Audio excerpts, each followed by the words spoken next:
everybody, how's it going? This is Cheryl, the organizer and founder of our Autism Lifestyle, a parent support network. I wanted to do this video today in response to some emails and messages that I've been receiving in regards to your children exhibiting maladaptive behaviors in response to being home all day because of the coronavirus. The coronavirus outbreak right now is happening all over the world. Here in New York City, we are the epicenter of one of the biggest states that has the biggest numbers. So we are on a stay-at-home order as of now, unless you are an essential worker or unless you are going outside for essential business.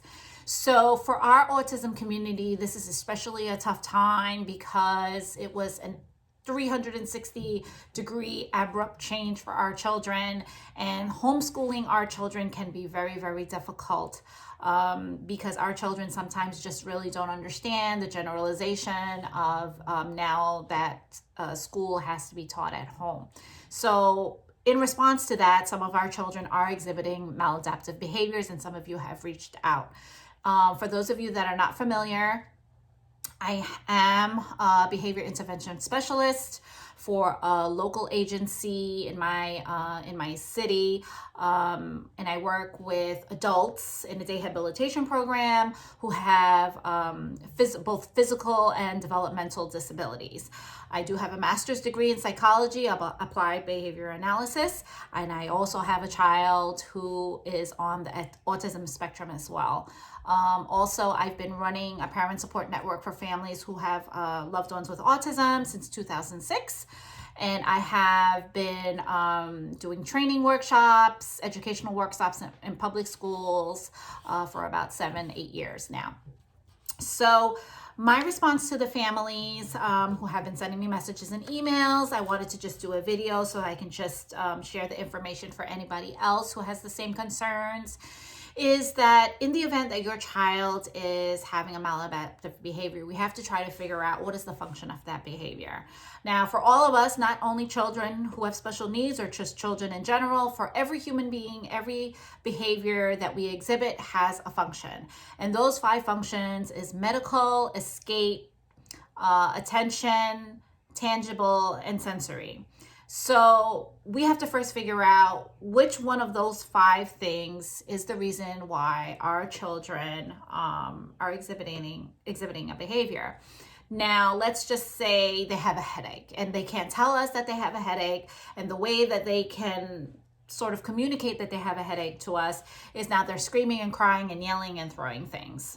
In an event like that, you just want to make sure that you remain calm.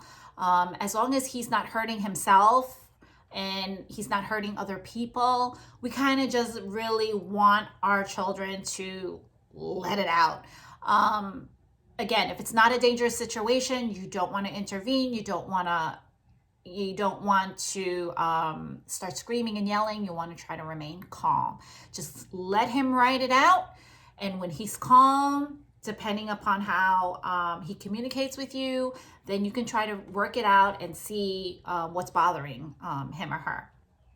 And you want to just try to make sure that in the event that your child is having a maladaptive behavior, that if there are people around him, whether it's yourself, your spouse, another family member, another child, you want to separate him from those other people. You want to try to maintain safety as much as possible, his safety, the safety of other people in your family. Sometimes, depending upon what the behavior is, it's more easier to remove the other people from the environment than your child who's exhibiting that behavior. So in the event, let's say your child is screaming and yelling and throwing things and just on the floor, let's say kicking and screaming, it's going to be difficult to remove him from that situation. So you want to just try to remove everyone else from the environment.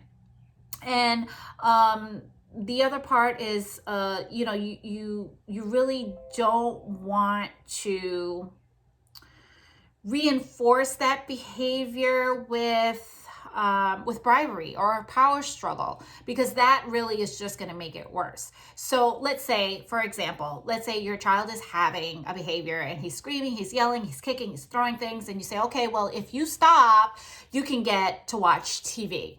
That's just going to make the behavior worse. And I know that's easier said than done, especially under the circumstances that we are in, that we're all confined to the house. We can't really go anywhere. And sometimes you're just at your wit's end and you just want to basically just give in. Look, I get it. I understand that. I have other children as well, in addition to my daughter who is on the spectrum. All I have to say in regards to that is that just know that when you do that, it makes the behavior worse. So just be prepared that when the stay-at-home order is done and over with, and then you try to address that behavior later on, that when you do try to minimize that, it is going to get worse before it gets better. So if you're bribing your child or you're just giving in to him or her, just know that it's not going to stay like that forever if you do try to change it. So when you bribe and you coddle, it's going to make it worse. So just understand that he or she, your daughter or your son, they're going to learn that the louder that I scream, the more that I throw things, or the more that I hit, or the more that I spit, or the more that I break things, eventually mom or dad is going to give in and give me what I want. So just bear that in mind when you do decide to, bribe with them. So once your child is calm, and once if you're able to talk to them, you want to try to give them an activity that's calming. So meaning, okay, they calm down, they're okay now. We don't want to turn a dance party on the TV, or we don't want to do a video game that is violent, that's going to kind of like rev them up again. No, we want to try to do something that's calming, whether that's arts and crafts, whether that's playing calm music, whether it's chilling out and watching a movie. So you want to do a calming activity that's going to kind of like bring your child down to a calming level, whether it's dimming the lights. Environment is always the key. The other thing is, you want to also praise your child. When your child is, doing good, so to speak, when they do things that you ask them to, you always want to praise them. You want to verbally praise them. You know what they like. So if they like high fives and they like hugs and kisses, so when they do something good, you want to be able to praise them so that you can increase that behavior a little bit more. So, it's the same concept of when we feel appreciated, we're going to keep doing the same thing. So it's the same thing with our kids.